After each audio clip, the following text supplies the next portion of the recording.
There's nothing harder than having to correct or discipline an employee. We're going to talk about mastering difficult conversations with employees. We will discuss why it's necessary and how to do it properly. If you don't know me, my name is Bedford-Flood. I am president and founder of ProSource Staffing. With over 27 years of experience in the recruiting industry, I have dedicated my career to mastering the art of talent acquisition. At ProSource Staffing, we specialize in connecting top-tiered talent with leading companies to foster growth and success. I am here to share insights from my years of experience as a business owner and leader. And as a leader, having hard conversations is really an inevitable part of the job. There's no getting away from it. Whether it's addressing performance issues, discussing salary adjustments, or delivering unwelcome news, avoiding these discussions can lead to bigger problems down the line. Here's why it's important not to shy away from these skills and how to handle them effectively. So the importance of not avoiding hard conversations. We're going to discuss that. We're going to go over some of the reasons why I feel it's very important not to avoid the conversations, because you don't want to deal with issues down the line. For one, you want to build trust and transparency. Having open communication creates a culture of trust. And when employees see that you're willing to address tough topics head on, it builds their trust in your leadership and the organization's transparency. The second reason is to promote a healthy work environment. By addressing issues promptly and constructively, you prevent the buildup of resentment and disengagement. This can lead to a more positive work atmosphere and a better team dynamic. The third reason is it encourages professional growth. Feedback, even if it's about areas of improvement, is a cornerstone of professional development. Constructive conversations can motivate employees to improve their skills and performance. Many times, employees might be making mistakes they aren't even aware of. If it isn't addressed, they cannot improve. The fourth reason is it prevents escalation. Small problems, as we know, can quickly spiral into significant issues if it's left unaddressed.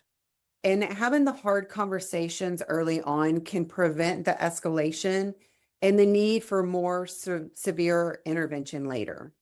So how do you have effective hard conversations?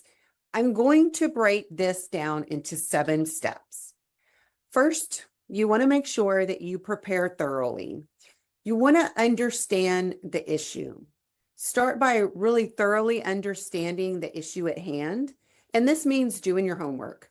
Review relevant documents, performance data, or any other important information that gives you a complete picture of the situation. You want to be sure that you're gathering all of your facts. This is one that is sometimes overlooked. I know that seems like an obvious one not to overlook, but a lot of times leaders do overlook this one. I've talked to several of them that when I'm asking them, have you gathered the facts? No, I haven't done that. You want to make sure that you collect all the necessary facts and data to support the point that you plan to discuss. This preparation ensures that the conversation is based on objective information rather than subjective perceptions. Anticipating reactions is also something to think about. Consider how the employee might react to the conversation. Think about their past responses in similar situations and plan how you're going to handle the emotion or objection calmly and constructively, especially if you have someone that quickly flies off the handle.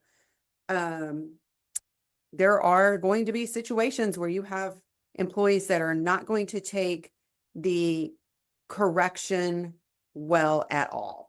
From the beginning, they're going to walk in with a bad attitude. So you want to make sure that you're prepared on how you're going to handle their emotions and their objections. Second, you want to choose the right setting. Privacy is so important, especially for sensitive discussions. You would think that this is a no-brainer, but oftentimes I have spoke with maybe not necessarily managers, but supervisors over a group that they're not doing the proper correction. I see this actually more in the blue collar area than I do the white collar area, although I have seen it in both. But you want to choose a setting where you won't be interrupted or overheard. You do not want to do this in front of people. I don't care if you're dealing with a warehouse worker or if you're dealing with your CFO. This needs to be a private area, an office, or a quiet meeting room. Don't do it in front of other people. That's just does not set a good tone.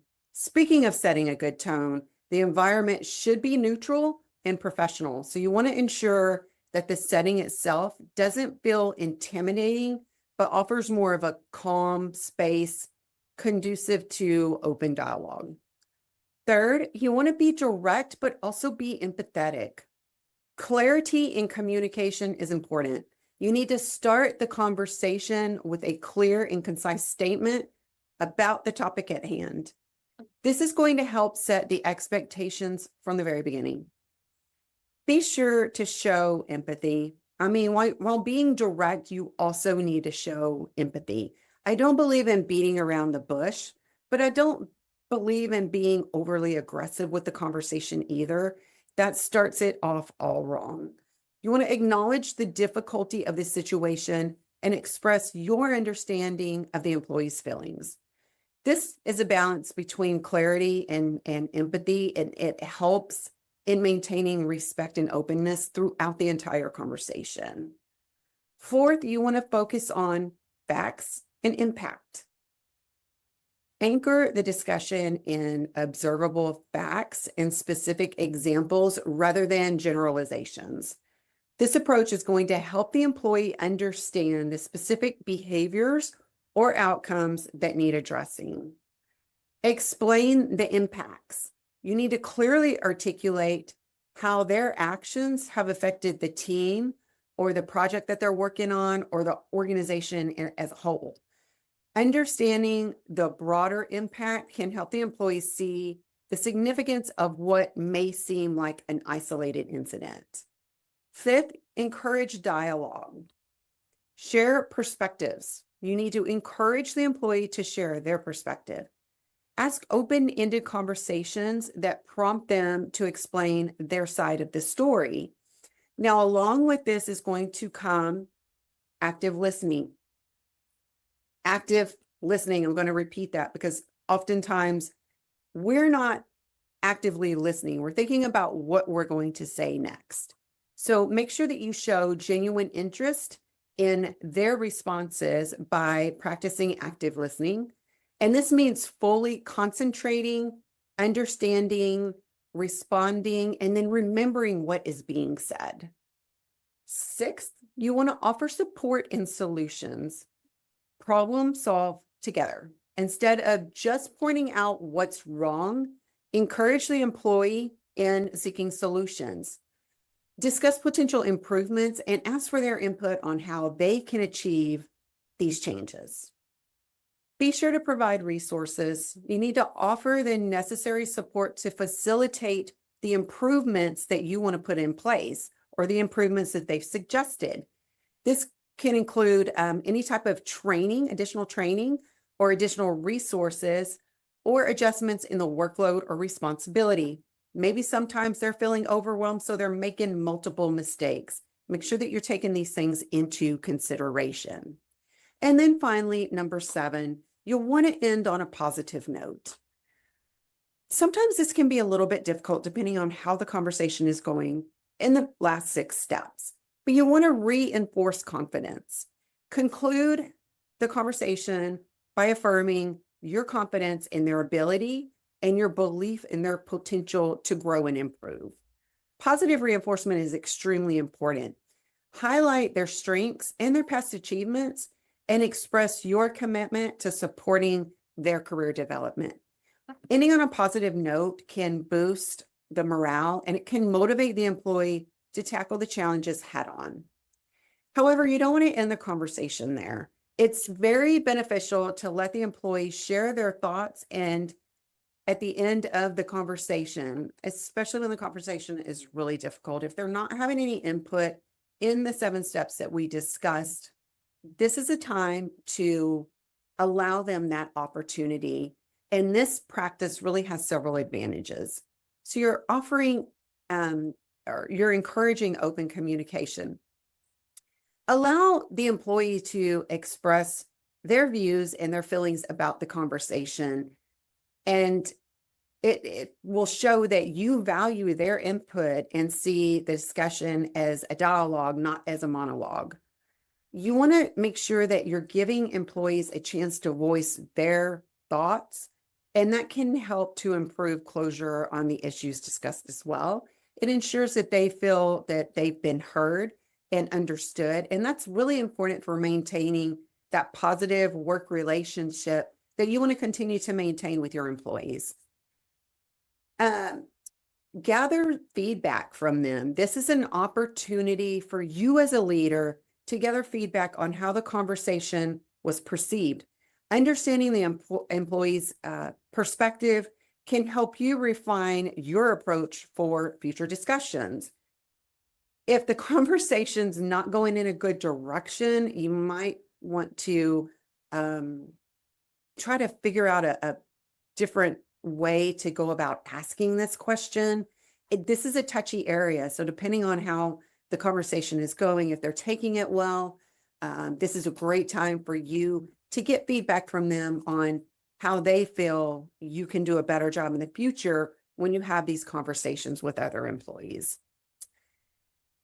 Sometimes during the conversation, not all concerns are fully addressed. So allowing the employee to speak their mind at the end can help identify any lingering or unresolved issues that might require further attention. Maybe they're already feeling that there's some stress within the team or the organization or from your leadership. And so this will give them the opportunity to be able to give their input as well. You don't want any unresolved issues. By involving the employee in the entire conversation, including the closing, you help them feel more committed to the agreed upon solution or action plan that you've come up with together. They're more likely to be engaged in the process when they've had a say in it. And encouraging a final sharing of thoughts can really enhance the effectiveness of hard conversations, making them more constructive and less confrontational. Having hard conversations isn't just about pointing out problems, but about seeking solutions and seeking those solutions together. I think based on how you handle these situations, that the conversation doesn't need to get out of hand. It doesn't have to go that direction. If it starts going that direction, you need to bring it back in. As the leader, the manager, or the supervisor of your team, it's up to you to make sure that you keep that under control. And by mastering the art of these discussions, you not only address immediate issues, but you also contribute to the culture of continuous improvement and opening communication within the organization. Remember, the goal is not always to uplift and tear down. You want to uplift, but you need to address the situations as well. So handle those with care. If you're looking to enhance your team's communication capabilities, or you need guidance on how to handle sensitive discussions effectively, connect with me. We can work together to develop your leadership skills and equip you with the tools to have these pivotal conversations confidently. Thank you for joining me, and I